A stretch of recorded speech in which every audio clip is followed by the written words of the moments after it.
What's up, everybody? This is Michael O with Sports with Limitless. Today, I'm going to be breaking down the history of the women's 100-meter dash. 2021 was the greatest season ever in the history of the women's 100-meter dash.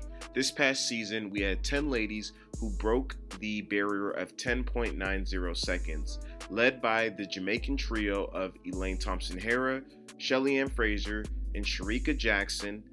10 ladies were able to go under 10.90 seconds. With that being said, the women's 100-meter dash field hasn't always been so deep and so fast, and the history stems back to 1922.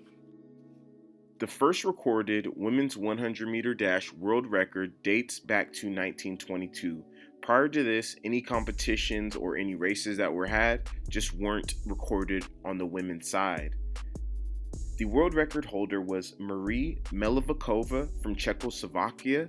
She won and ran in a time of 13.6 seconds, and she was also the world record holder in the long jump and ran on a world record setting 4x100 meter team.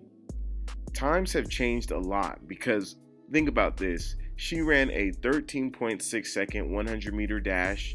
And now, if a girl was to run 13.6 seconds, she wouldn't even be considered a varsity athlete in high school and is most likely not even going to make her 4x1 team.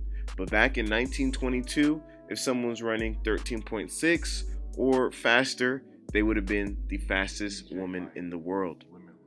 Over the next few years, the world record would be lowered by a few German athletes, and in 1928, it would actually be broken by a Japanese athlete. Her name was Kinu Hitomi, and she would go on to be known as the Japanese Wonder Woman. She competed in many events in track and field, including the 55, the 100-meter dash, long jump, triple jump. She did throws like javelin and discus, and even competed in the 800 meters as well as some triathlons. What's so crazy about her story is that in May of 1928, she set that world record with a time of 12.2. But in August, she would go on, compete in the 800 meters at the Olympics, and actually take a silver medal. Just showing her overall athleticism and competitiveness, she definitely deserves the title of the Japanese Wonder Woman. Hitomi's world record wouldn't last long because just a month later in June, the world record would go down in a time of 12.0 when American Betty Robinson ran the time at just 16 years old. Betty Robinson would go on to win the gold medal at the Olympics in Amsterdam that year. Betty, who's also known as Elizabeth Robinson, became the first American woman to ever win a gold medal in any track and field Summer Olympic Games. And once again, she did it all at just 16 years old. We've seen a lot of phenoms in track and field over the years, and Betty was truly one of them. The world record of 12.0 seconds would be tied by a Canadian athlete named Myrtle Cook, as well as a German athlete named Lenny Juncker. Over the next several years, we would see times progress down to the mid-11s.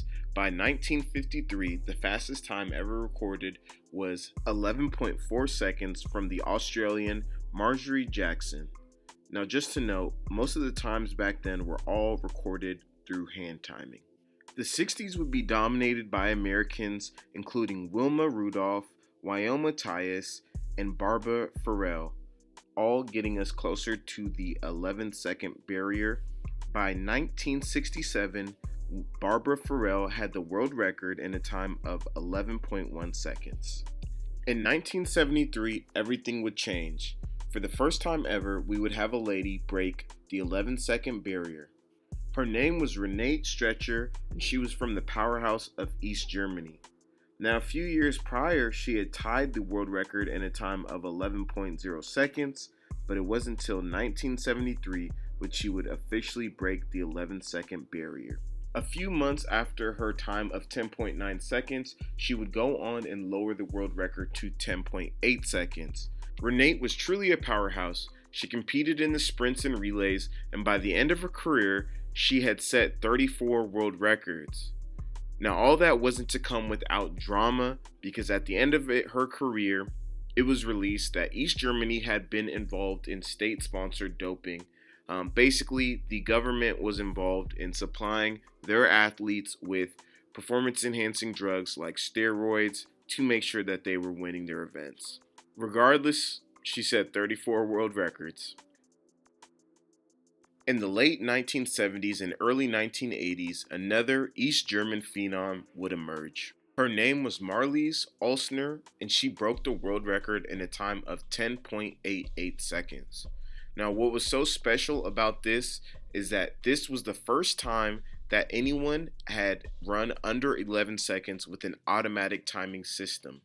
In 1983, she would do it again and lower the world record to 10.81 seconds. Similarly to Renate, Marley's career would have some drama around it with allegations of steroid use. There are documents that state that Marley's used steroids when she was just 17 years old and not when she was in her world record setting form, but nonetheless, people believe what they believe and believe that she was involved in doping.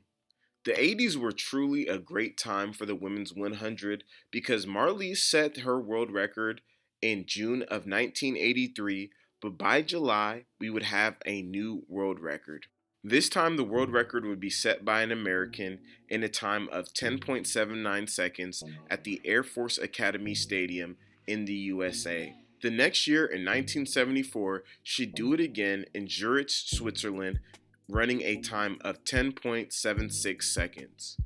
Evelyn would go on to become one of the greatest American track and field sprinters of all time, regardless of gender.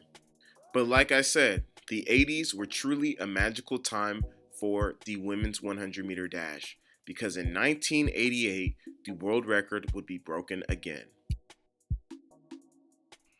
In 1988, at the Olympic trials, American Florence Griffith Joyner, also known as FloJo, would go on and break the world record in a time of 10.49 seconds.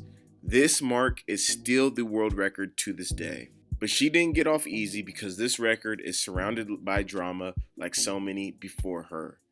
The wind gauge at the track meet was broken. The wind reading says 0.0 seconds for FloJo's record. Now, if you're truly a track fan, you know that the wind is always blowing at least slightly at an outdoor track meet. There's very few races that have a 0.0 wind, nothing for a headwind or a tailwind. But this record has a 0.0 wind.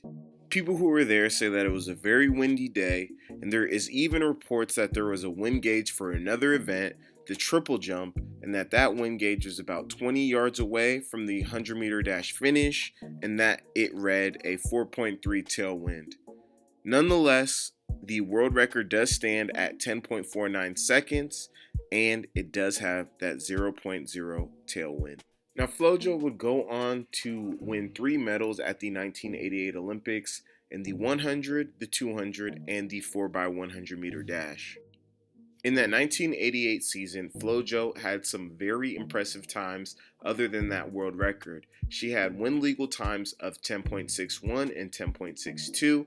She also had a windy time of 10.54 and set the world record at the Olympics in the 200 meter dash in a time of 21.34 seconds. She's most known for her grace, her swag, and just everything that she did on the track. But just a year later, in 1989, she would retire from the sport of track and field. Although the world record is from 1988, we've seen a lot of impressive runners in the 90s, the 2000s, and all the way to the 2020s. That's it for part 1 of the history of the women's 100 meter dash. Make sure to subscribe to the channel and check in for part 2.